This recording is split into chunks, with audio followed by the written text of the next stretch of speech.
I'd like to welcome everyone to this Caribbean semester presentation, those of you in Corley Auditorium in Webster Hall and those of you watching by Zoom.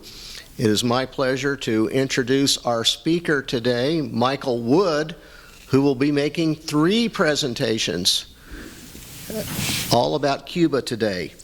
Michael earned his undergraduate degrees in finance and history, as well as a master's degree in history from the University of Alabama, and then he went to Texas Christian University to pursue his PhD studies. Fate brought him back to the University of Alabama, where he teaches sports studies courses as an instructor in the Department of American Studies. His research deals primarily with international cultural encounters between the United States and Latin America. Currently, his work focuses on American football games played between teams from the U.S. South and Havana during the first half of the 20th century. Michael has traveled to Cuba 4 different times conducting his research, even once as an undergraduate. As I mentioned, he's giving 3 presentations today. At 11 o'clock, he'll be speaking on the Cuban national pastime, a brief history of Cuban baseball, and then at 12 noon, he'll be speaking on U.S.-Cuba relations. So please join me in welcoming Michael Wood to the stage.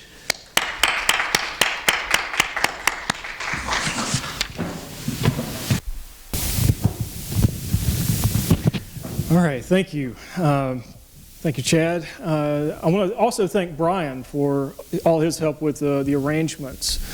And it's an honor and a privilege to be able to come and speak with you today. Again, if you come to all 3, you're probably going to be sick of me by the end of the day. And you might hear some things repeated a couple of times because I try to put things into context. And by putting it into context, we have to put it into U.S.-Cuban relations context. So there's going to be bits that are going to reoccur overall today. All right, so I want to thank everybody who's in attendance today in person, and I can't see anybody on Zoom, but I assume there are people on Zoom tuning into this. And all right, let's just get into this. All right, so the title of this lecture is Beyond Baseball, Cuban Sports and International Competitions. When we think of Cuba, and in the second lecture I'm going to focus on baseball, and specifically, probably the first sport that comes to your mind will be baseball. Their dominance at baseball, Cuban players coming to the United States, playing in the major leagues.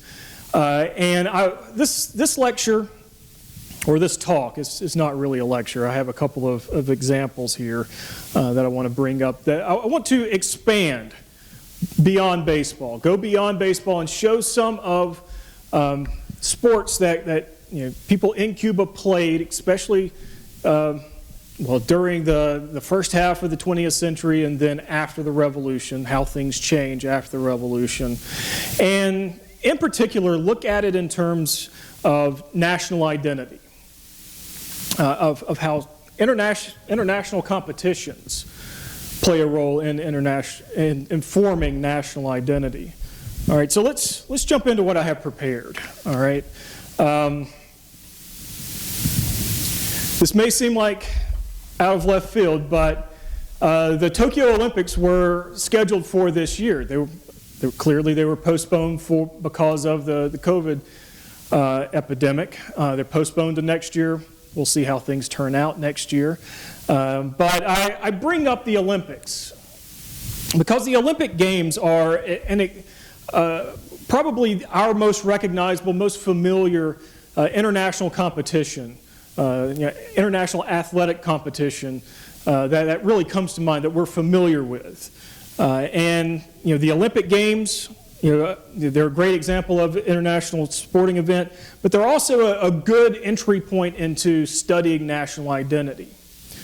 All right, so I want to put some of this into the context of sports and international relations. Even though the revival of the Olympic Games were built on the myth that the games themselves and sports were apolitical. They're not. Sports are inherently political. At the basic level, the study of sports is the study of people using their bodies, people working in cooperation, people competing against one another and themselves at times. And we also get to see human excellence through sports, athletic achievement, also realizing dreams and those sorts of kind of broader events. But through sports, we can also see how people view themselves, how they see their opponents, how we can observe power dynamics, how we can observe issues of inclusion and exclusion, who plays, who gets to play, who doesn't get to play, who supports these sports, who supports the encounters, and why. And in a lot of the stuff that I do with the study of sports, cultural history, cultural studies, I look at sports and use frameworks, analytical frameworks like looking at it through race, class, and gender, and broadening it out to international relations in this context. Because international relations and international competition adds another layer of complexity on sports and competitions. The athletic competitions, the international competitions, serve as forums for political engagement. And also, and I'm going to really focus in on this, serve as points where national consciousness form, national consciousness and acceptance. Those national identity formation. International power dynamics become apparent, and when we look at the United States and Cuba, that's obvious. When we examine international competitions between the U.S. and Cuba, and again, we'll get into that context as we go along. International competitions can form, like I mentioned before, collective national identity. I borrow some from the work of Benedict Anderson's Imagined Communities. This idea of nation building through imagined communities, individuals from different segments of populations, and oftentimes conflicting segments of populations, finding common cause and forging common bonds through these shared experiences of identifying themselves with a team. Everyone identify themselves with a team. That team represents the nation. So you start to have everyone identify themselves with that nation. And sports play a role in that. It's not only sports, but sports play a good major role. Well, a significant role in that. All right, so the two examples I have before the revolution that I want to talk about are American football games, what I focus on. I was really tempted to just make this entire talk only about American football in Cuba, but I thought that might have been taking advantage of the situation and not showing you the broader scope of things. So we're going to look at American football, and we're going to also look at boxing. But before we do that, let's look at what U.S.-Cuba relations, early 20th century, well, late 19th century, early 20th century, what shapes the overall context of these international competitions in American football and boxing. All right, so with Cuba, geographic proximity, among other various reasons, the United States and Cuba have had a long history of contact, trade, and other relations with one another. Cuba was a Spanish colony until the end of the 20th century.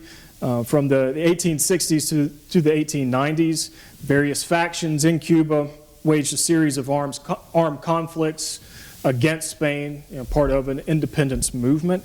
And then towards the end of the 1890s, 1898 in particular, the United States gets involved. They intervene, or at least this is my view, they intervene in this Cuban War of Independence and launch a broader war against Spain. And we know it better as the Spanish-American War. There are other interpretations of that war that bring Cubans, bring the Filipinos into the context as well, because the Spanish-American War was a global war, and at its core was U.S. intervention into Cuba in the Cuban independence conflict. The United States intervened, like I said, as an ally of the Cuban faction, but afterwards the U.S. hung around. The United States had a military occupation of Cuba from 1899 through 1902. The 1902 was the beginning of the Cuban Republic, because the passage of the broader adoption of the Cuban Constitution that included the Platt Amendment, something that was it forced on them by the United States, that limited Cuban sovereignty, so that the United States had rights to intervene militarily into Cuba, had rights over Cuban foreign affairs, and also the establishment of the Guantanamo Bay Naval Base was part of the Platt Amendment. So as you might understand, you can definitely have empathy with the Cuban side here, that off and on for about 30 years, Cuba's waging an armed conflict against Spain for independence. The U.S. intervenes, and then what comes out after that is another neo-colonial relationship with the United States. There's Cuban limited sovereignty, and that forms the basis of political fractures in Cuba internally, and also shapes the U.S.-Cuban relationship of the U.S. in a dominant position, Cuba in the lesser position of a more colonial relationship, even though there was no formal annexation. All right, so that gives you an idea of what's going on with that. Now, Cuban identity. Cuban identity begins to form in the late 19th century through the wars with Spain, the armed conflicts, the independence movements. You begin to have Cubans in Spain not look at themselves as Spanish subjects anymore, but as Cubans first, Cuban nationalists. And that carries on into the Cuban Republic of Cuban nationalists, and you in effect, with this shift from Spain to the United States in a neo-colonial relationship, the adversary for the Cubans go from Spain to the United States. So international competitions, athletic competitions between Cuba, people from Cuba, and the United States have those layers of meaning laid on them, especially after independence, after 1902. All right, so hopefully that provides a base for us to start looking at examples. The first example I want to look at is from football, from the main part of my research. The example I chose was a game between Club Atlético de Cuba, the Cuban Athletic Club, versus Tulane University. This game took place on January 1st, 1910. This wasn't the first football game played between a U.S. and Cuban team, but this is the first game that the Cuban team won. The Cuban team, the CAC, wins this game 11-0, and by all accounts, both U.S. newspaper accounts, even the Tulane student newspaper accounts of this game, the Cubans outplayed Tulane. So we began to have, especially the coverage after this game, began to layer importance on this victory. That the CAC's victory against Tulane was not just the club's victory against their opponent, but Cuba's victory against the United States. In effect, a Cuban team playing an American sport and beating Americans at their own game. That was part of it. And this was monumental, or at least I consider it as monumental, even though a lot of this tends to be pushed aside. A lot of this history tends to be pushed aside. And hopefully when this book manuscript comes out, gets completed and gets published, it will raise more awareness to these games. But American football encounters between U.S. and Cuba from 1910 going forward refer back to the CAC's victory, refer back to, in effect, we have remember the Maine, remember the Tulane game, remember what's possible with Cuban teams against American teams. So I wanted to bring this example and bring this up into a victory on the gridiron, a Cuban team against an American team, a U.S. team, and how that becomes, especially in the newspapers, brought into a larger national identity with that football team. So this is one of, by my last count, about 69 American football games played between U.S. and Cuban teams from 1899 through 1959. And for the most part, the U.S. teams win, but when the Cuban teams, especially the CAC goes on a run and defeats several American teams, it's always brought into the context of this is a win for Cuba. This is countering negative stereotypes against Cubans. This is countering the underlying argument for the Platt Amendment to begin with. All right, so that's part of that example.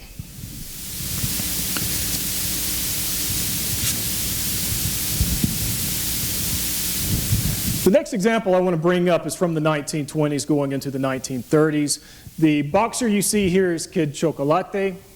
This is an image from a picture I took when I was in Cuba of the Kid Chocolate's gym. That doesn't exist anymore, by the way. I took this image, I want to say in 2016, it might have been 2017, but since then, a European hotel group bought that building and this is gone. They're remodeling it into a luxury hotel, which with COVID and everything kind of puts everything into flux, whether or not it's going to succeed or not. But I wanted to bring that up because this was Kid Chocolate's gym that he started when he retired his training. So let's talk about Kid Chocolate a little bit.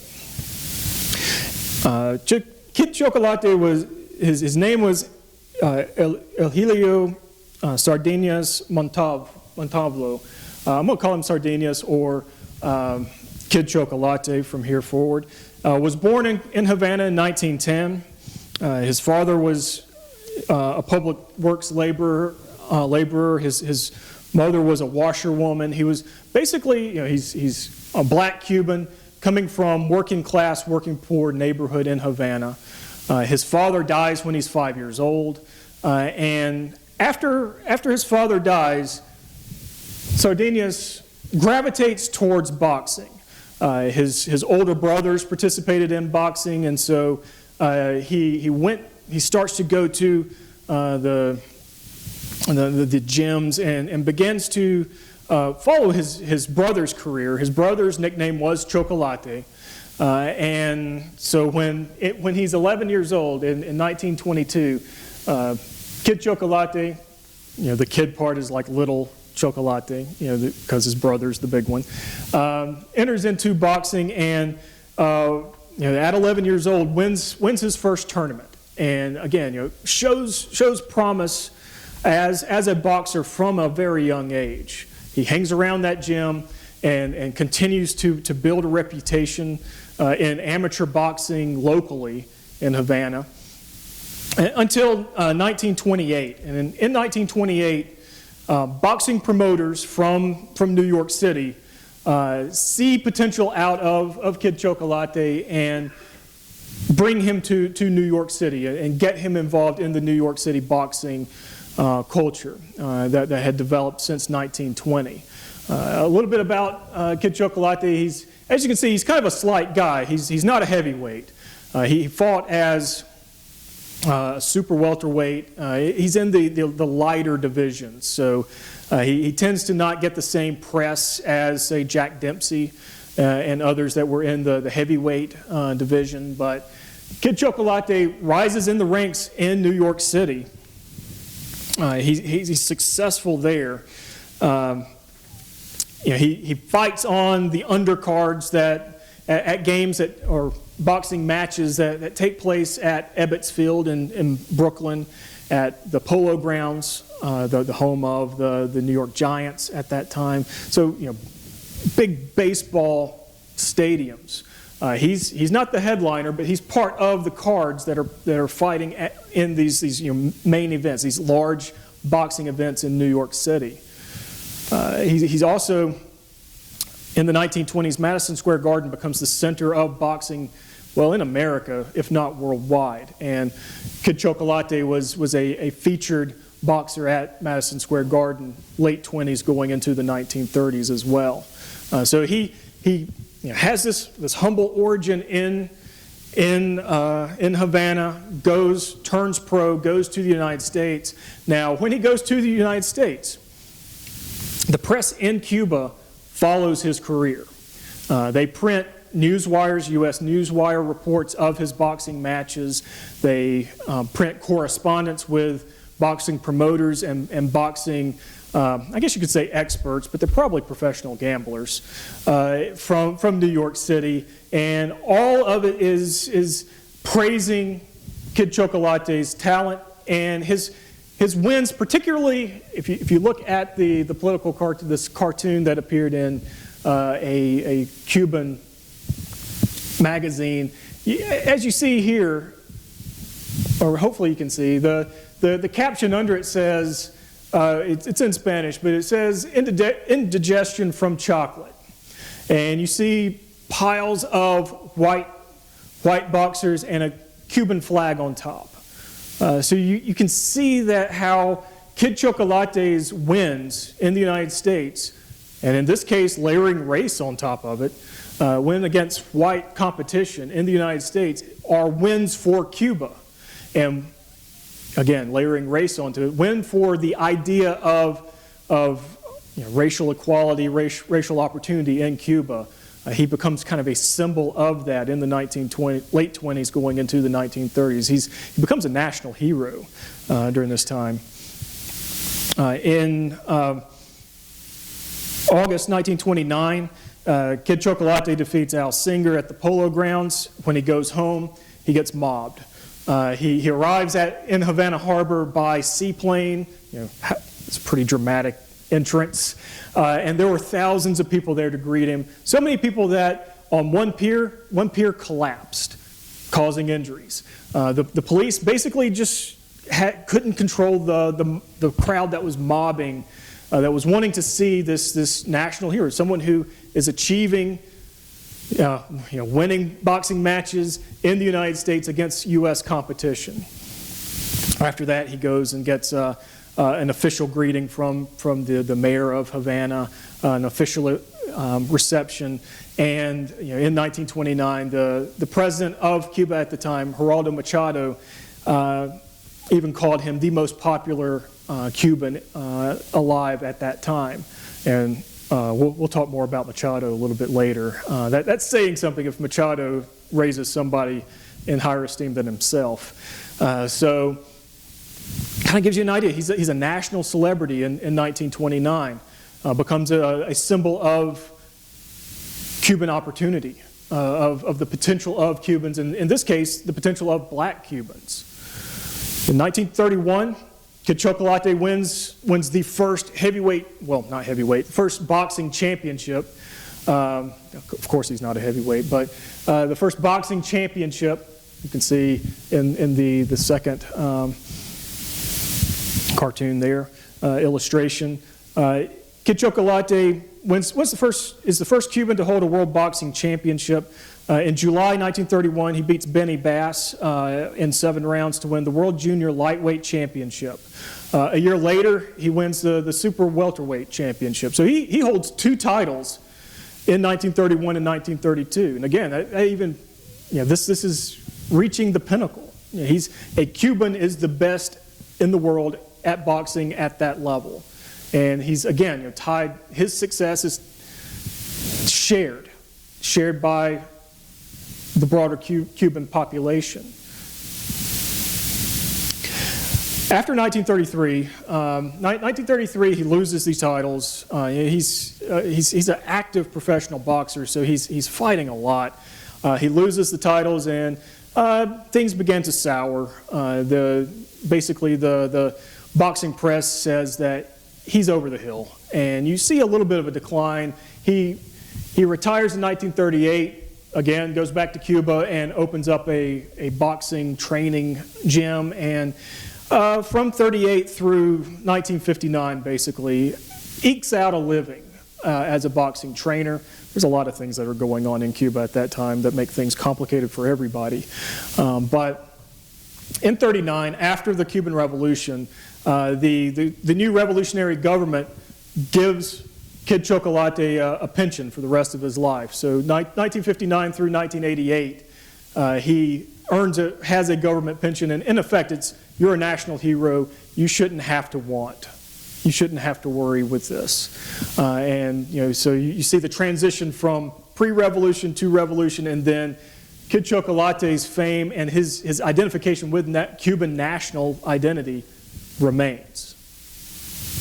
It weathers the change in government system. All right, so I mentioned Machado, and I'm not going to go too much into this because I'm paying attention to the time, and I want to leave some time open for questions. But all right, so in short, Machado becomes increasingly autocratic, increasingly anti-democratic. There's a revolution, a revolt that takes place late 30s or early 30s into 1933. 33 is the year of the Sergeants' Revolt. Fulgencio Batista rises to power. He's not officially president or anything, but he's the head of the military, and the military controlled Cuba from mid-30s into 1940. There's a bit of an interim, 40 to 52. Batista comes back in 52 and establishes a dictatorship, and that's the impetus of the motivation behind the Cuban Revolution, to overthrow Batista's anti-democratic dictatorship and to, in effect, restore democracy in Cuba. All right, so I bring all that up because in 1959, Cuban Revolution successful, overthrow. There's a couple of years that are kind of in flux. There's not a situation where the Cuban, Fidel Castro and his group wins the Cuban Revolution and automatically it goes socialist. It takes a little time. There's 59 and 60. Cuba's in flux. They're passing reforms, but the reforms become increasingly nationalistic and increasingly socialist. And again, it's a complicated situation that we'll go into later. But in 1961, at the end of the year in 1961, December 1961, is when Fidel Castro officially declares the Cuban Revolution a socialist revolution. And it's in that year that Cuban sports are reorganized. Reorganized under a government system, a government ministry. I'm just going to call it INDER, but it's the Instituto Nacional de Deportes, Educación Física y Recreación. So it's the National Institute of Sports, Physical Education, and Recreation. Top-down government control of all sports in Cuba. Reorganization of sports. And with this, it's on the model that the Soviet Union used. It's on the model that Eastern European countries, the Eastern Bloc countries used. In 1961, Fidel Castro sent some government ministers to East Germany to learn their system and bring it back. So beginning with the reorganization under Ender, there's an expansion of sports academies and pretty much all of organized sports. Now there's kind of a broader physical education that's geared towards just the physical health of the country, democratizing sport, but also feeding into military preparedness, especially after the Bay of Pigs. That everybody needs to be fit because it looks like the United States is going to invade at any point. That's the perception in 61, late 1961. So that becomes part of this reorganization of Cuban sports. And I bring all this up, this reorganization, because after 61, Cuban sports become oriented towards international competitions specifically. Sports are used as a tool of foreign policy in the same way that the United States used sports as a tool of foreign policy in the 50s and 60s in the broader Cold War context, the same way that the Soviet Union used sports as a political tool. And Cuba is entering into this, and they're modeling it on the Soviet model.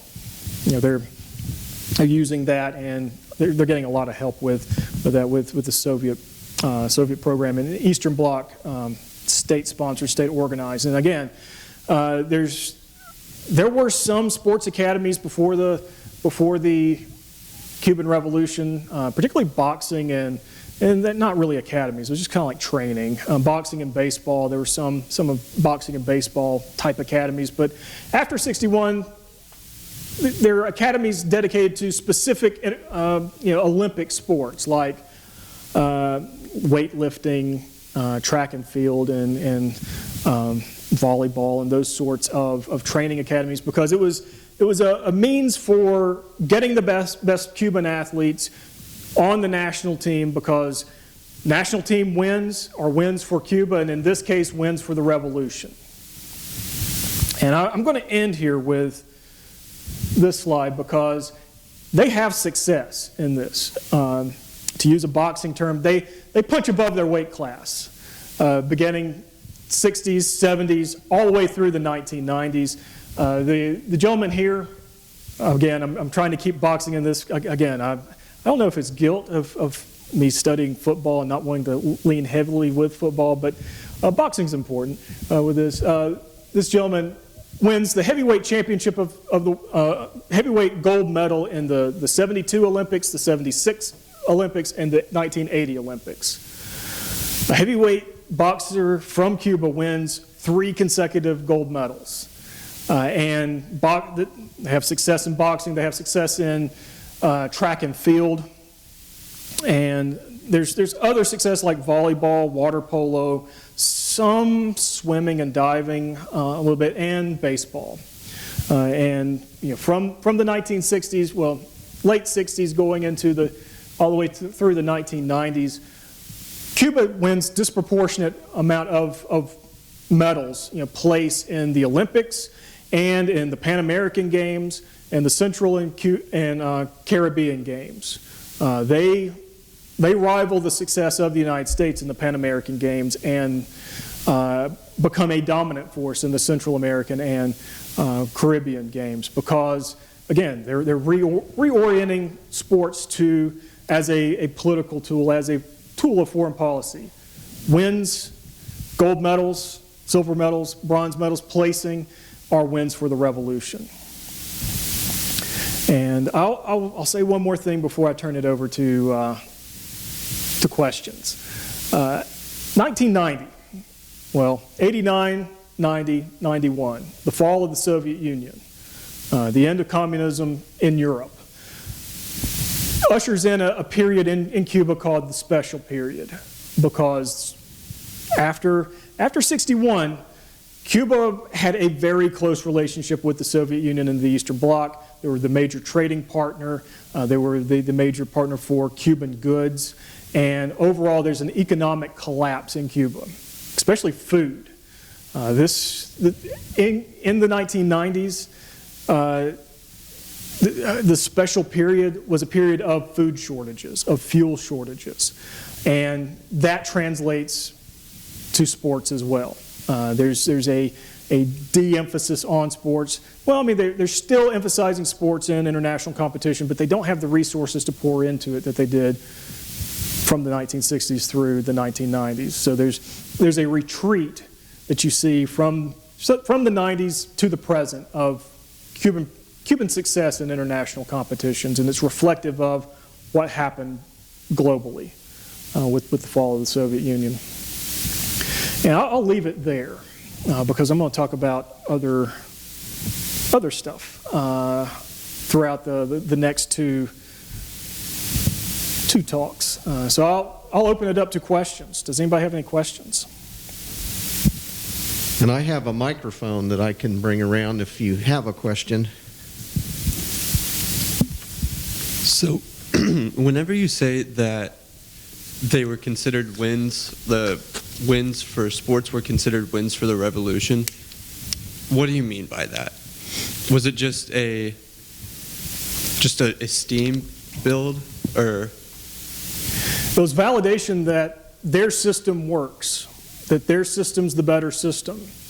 And Cuba enters into, after 61 really, enters into a period where they began to export the revolution, export it and support leftist movements and armed conflicts in Latin America and in, basically third world countries, Latin America and in Africa. And so when I say sports are being used as a tool for this, it's think of it this way, that when Cuba approaches saying, okay, this is the better system, look at what we can do with sports. Look at how we're dominating the Olympic Games, or for a country our size, we're outperforming it because of this system. And again, there's a lot of other layers to the revolution. They're realizing some of this is reality and some of it is kind of the myth built around the revolution. The revolution was seen as the full realization of Cuba Libre, of this racial utopia, of ending social classes and any kind of class privilege. Everybody is equal nationwide, and if you go through this system, the system has success. But again, there's perception versus reality. Yes, ma'am.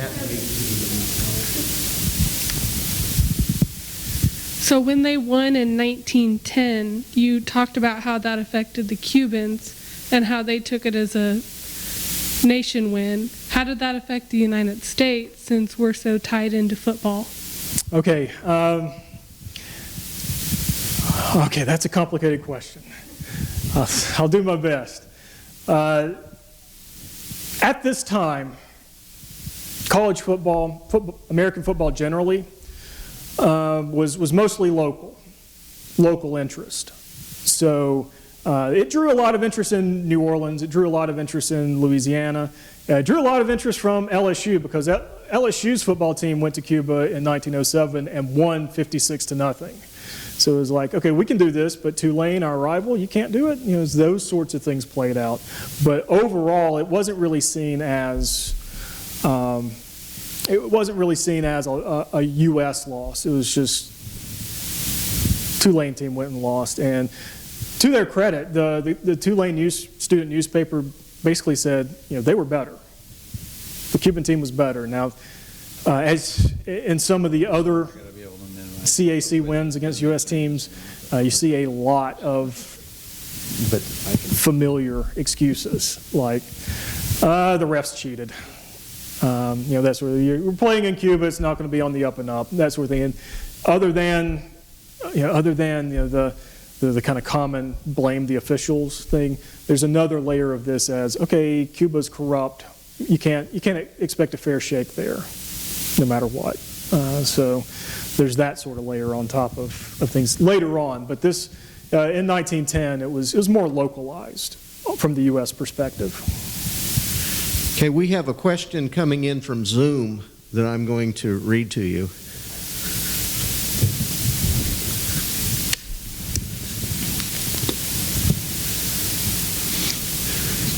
Here's the question. So, does it mean, up to date, the Cuban sport is still under government control? So currently, are Cuban sports still under governmental control? Yes. I can expand, but essentially, yes. It's still, INDER still controls Cuban sports, and they're still facing budgetary shortfalls. And so you see this with a lot of, when you travel to Cuba, you see this a lot in terms of infrastructure, that a lot of the infrastructure that was built or maintained was built, the earliest or the latest stuff was built in the 70s. So the facilities that they're training with now are out of date. And it's just because of budgetary shortfalls. But yeah, INDER still controls Cuban sports. So you started out talking about the 2020 Tokyo Olympics that were postponed to next year, and I'm trying to think back about Cuban participation in recent Olympics when all the countries march in with their delegations. And if I recall, Cuba has sent a relatively small delegation to the Olympics in recent years, and I'm wondering why, since they're still emphasizing sport, why they don't try to make a bigger splash. It's budgetary. They pour their resources into the athletes that have the best shot to win a medal. It's less about just competing as this overall goodwill competition. It's the Cuban government and INDER in the Olympics. They're out for medals because medals validate their system. And in fact, I'm glad you pointed that out, because before the revolution, there were Cuban athletes who participated in the Olympics, but it was relatively few. And the Cuban Olympic team was not necessarily organized, and in most cases they were upper class, people who belonged to social clubs and had the time to train. And so that changes with the revolution, with the government investing in sport and controlling sport and using it as a policy tool. And so you have greater participation early on, and then from the 90s to present, they're trying to pick winners and pouring resources into them. Is baseball still an Olympic sport? Last I checked. And I'm wondering why the Cubans don't send their national baseball team. They do. If I remember right, they won the gold medal in '92. And they're always, again, with Olympic baseball, it's usually the United States, it's usually Cuba, it's usually the Dominican Republic, and maybe Canada, maybe Mexico, maybe Venezuela. Those tend to be the best. But depending on the year, baseball comes in and out, because baseball is not necessarily a global sport the same way as track and field and that sort of stuff. It's not caught on in Europe, for example. Right. So the MLB is known for bringing in a lot of Cuban players, right? And I know Cuba has had concerns with people going from Cuba to the United States and human trafficking. So how does that play into the international relations between the United States and Cuba? Okay. From 1961 going forward, there are examples of Cubans immigrating to the United States, and there were periods when that was allowed by the Cuban government. There are several situations where it was allowed and it really endorsed, kind of leaving. But by the 1970s, especially with athletes, and this is something that's going to happen over time with from the 60s, 70s, all the way through the 90s, and there's an uptick in the 90s of Cuban athletes defecting, going on international competitions to a foreign country, to the United States, to Canada, internationally, and then leaving, just not returning to their team, not going back to Cuba. And up until relatively recently, the Cuban government saw this as betrayal, saw this as, saw those defectors as traitors to the revolution, and treated them as such. This is kind of Stalinist of them. They would censor them out, especially baseball players, censor them out of sports reports. So if a Cuban baseball player was prominent in Major League Baseball, they wouldn't appear in Cuban newspapers. So it's in effect writing them out of the story, preventing the Cuban people to see their success in the United States. And again, early on, this was more the case, but it's been softened here recently. Their coaches were held accountable. In a lot of cases, they were imprisoned or worse, because they were responsible for keeping the team together, keeping the athletes part of the team. It's their oversight. And there were investigations and also trials for people that they considered as co-conspirators for the athletes that defected. So again, they treat them like traitors to the revolution, and explicitly said such that these athletes that leave, that benefit from our system, raised to international competition, and then pursue their own interests, are betraying the revolution, betraying Cuba, betraying the Cuban people.